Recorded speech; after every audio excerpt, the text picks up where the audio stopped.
Meus queridos, a gente tem que tomar um cuidado quando vamos interpretar a profecia bíblica para não cair em dois extremos. Um extremo é aquele que acha que não tem nada a ver, que a Bíblia não tem uma linguagem profética, que é uma coisa só para os últimos tempos, e outro extremo igualmente perigoso é o do simplicismo em excesso. Qualquer coisa que aparece agora já é a besta do Apocalipse.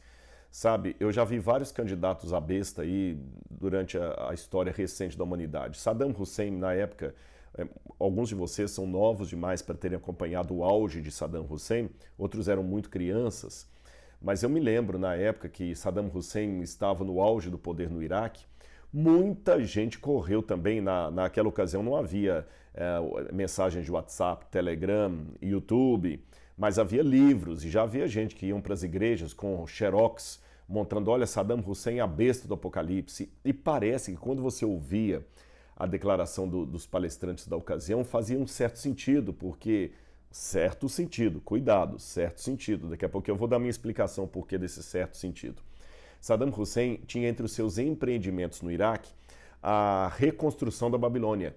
Ele começou, inclusive, no sítio original da Babilônia, a refazer os muros da Babilônia, inclusive com placas em que ele se colocava a si mesmo como o descendente primário de Nabucodonosor.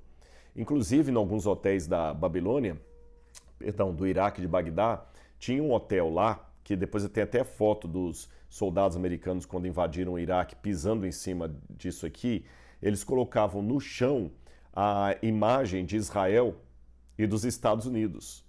E numa parte do hotel assim tinha a imagem de Saddam Hussein, Nabucodonosor e, se eu não me engano, tinha um terceiro agora, eu acho que era, nossa, na ponta da língua, que foi um dos conquistadores de Jerusalém. Daqui a pouquinho eu lembro deles, um conquistador muçulmano de Jerusalém.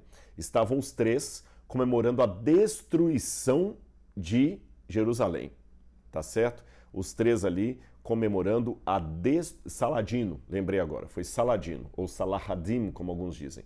Então estava Saladino, Nabucodonosor e Saddam Hussein, os três assim no mosaico, comemorando a destruição de Jerusalém. No outros painéis estava o Saddam Hussein numa carruagem assíria, com um arco e flecha assim, vencendo leões, como se ele fosse Assurbanipal, o rei da Assíria, ou o próprio Nabucodonosor. Então muita gente, eu lembro de um livro que saiu na época, olha, a reconstrução da Babilônia é o sinal, agora o anticristo vem, ele é do Iraque, é Saddam Hussein, etc, etc, etc. Saddam Hussein perdeu para os Estados Unidos a guerra, ficou foragido muito tempo, depois foi encontrado numa situação horrível, com barba grande, cabelo, foi enforcado, acabou Saddam Hussein, ninguém mais fala sobre isso. Um pouco antes de Saddam Hussein, tinha um pessoal que falava muito da nova era, do Maitreya, daquele que ia ser o que ia promover a síntese da religião mundial. Aí começaram a falar que o anticristo era o Maitreya e fazendo correlações entre a nova era e o Apocalipse.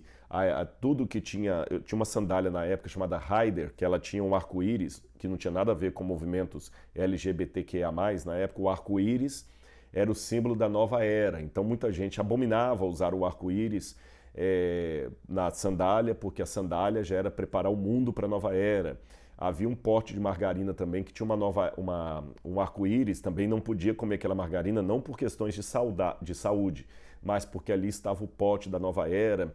Tinha os ursinhos carinhosos, que era o desenho animado, que tinha boneco também para as crianças, e ele tinha no bumbum assim alguns símbolos. Uns tinham um coração, outros tinham um beijinho, outro tinha o arco-íris. Olha, nova era. Então o pessoal via nova era em tudo. Passou a onda, não virou nada. Num tempo relativamente recente, houve alguns que começaram a falar que o anticristo era Emmanuel Macron, o presidente da França, que Macron ia ser aquele que ia unificar a Europa. Passou. Então o que acontece? Existe muito uma exegese de jornal, que as pessoas ficam muito assim, vem o jornal, o periódico, a revista, e já, isso aqui é a nova era, é o anticristo, é o anticristo, é o anticristo. A gente tem que cuidar com isso, irmãos. A profecia bíblica não pode ser como as centúrias de Nostradamus, coisas abstratas que você pode colocar qualquer coisa ali.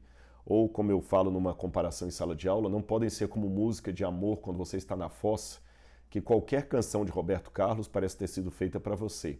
A profecia bíblica ela tem que ser assertiva. A profecia bíblica não é algo genérico do tipo, esse ano morrerá alguém famoso no Brasil. E aí quando morre alguém famoso, ó, cumpriu a profecia.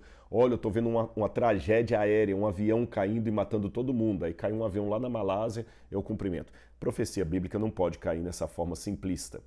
E como é que a gente faz para poder não tornar, por um lado, a profecia bíblica uma panaceia para todos os males, que qualquer coisa está cumprindo, criando falso alarme, que depois não vira nada, como esses exemplos que eu dei de Saddam Hussein, Macron e Nova Era. E por outro lado também, como é que eu não caio na negação do espírito profético da Bíblia Sagrada. Então tem algumas ferramentas de exegese que eu vou dar para vocês aqui de maneira bem simples, para não tornar esse vídeo muito delongado. A primeira pergunta que eu tenho que fazer é o seguinte: João escreveu o Apocalipse no primeiro século. Aqueles que receberam o Apocalipse, eles deveriam ter uma interpretação ainda que parcial do que João estava dizendo. Eles não tinham todo o cenário, porque a profecia não tinha se cumprido ainda, mas João escreveu dentro de um contexto, de uma cultura, com exemplos próprios da época.